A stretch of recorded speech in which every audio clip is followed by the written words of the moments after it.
What's up guys, Sci-Fi Guy 2094 here. Today I'm going to be doing a quick review and kind of recap and update on where I am in Rendezvous with Rama by Arthur C. Clarke. So unfortunately I have not been reading this book consistently like I should be. So I am chapter 19. I'm at chapter 19. I just finished 18. So I'm gonna give like a real quick summary of what's happened so far. And honestly, I think in my last review where I was, they had just landed on the surface of Rama, and they saw the they kind of saw like this spherical opening, and I think they made it inside. I think that's where I left off when I did my last review.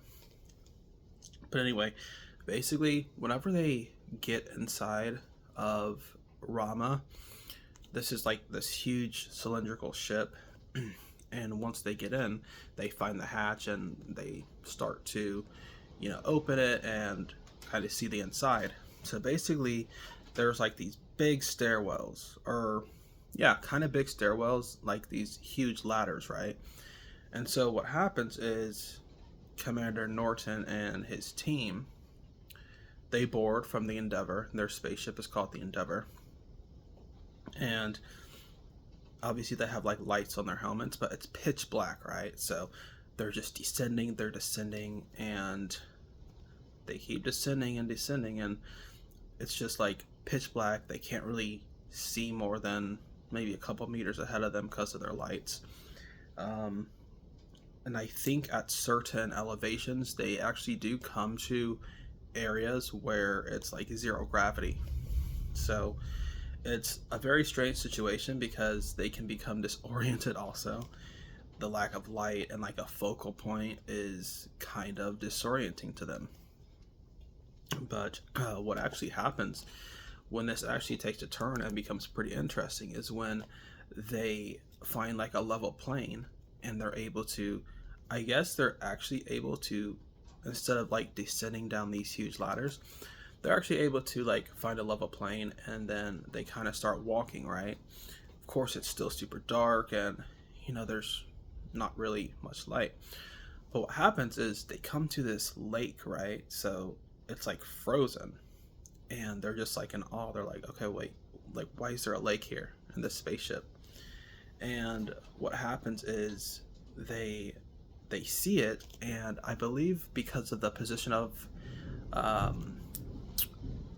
it's probably because of the position of the ship in relation to the sun. But basically what happens is this frozen lake actually starts to melt, right? And then it causes these really crazy winds eventually. But he sees like this piece of ice basically lift up and splash down, and then he sees all this mist, like all the white bubbles coming up, when you see like a big splash. And they're just like in awe.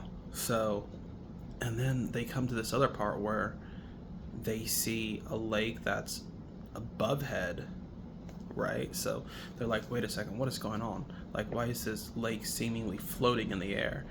And then there's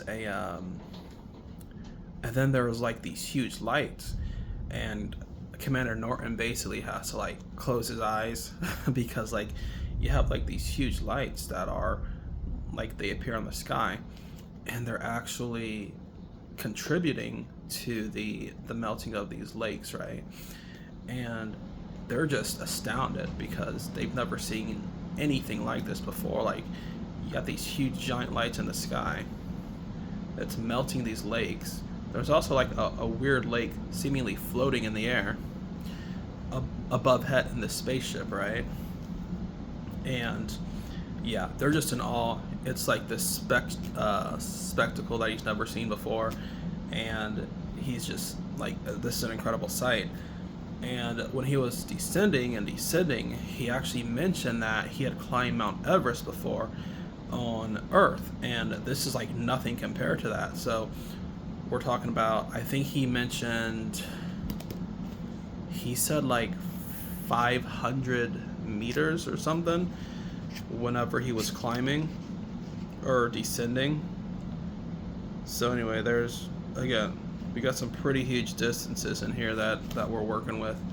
But anyway, what happens at the end to where I'm at is they believe that the so-called winter is over and that Rama is actually going to be entering like a spring season. So yeah, this is pretty cool. It's getting really good. They're finding out that this spaceship is like, it's kind of like, it's got its own climate control, so to speak. And they think that maybe there are machines that have, there were presets to, like, I guess, control the lighting, which is acting as the sun, which is melting these giant lakes.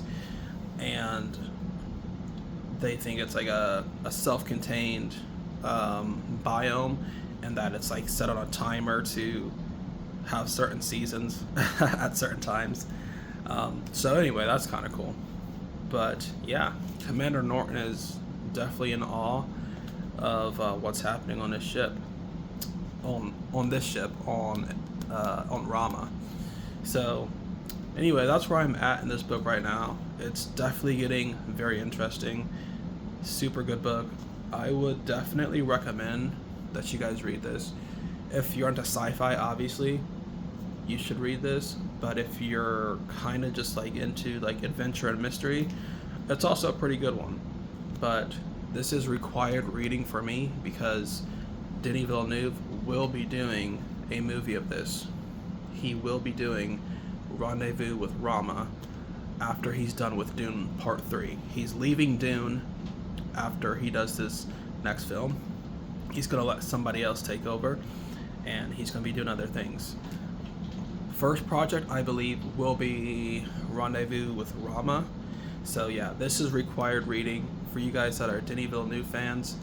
He is going to be writing and directing this book, turning it into an incredible movie.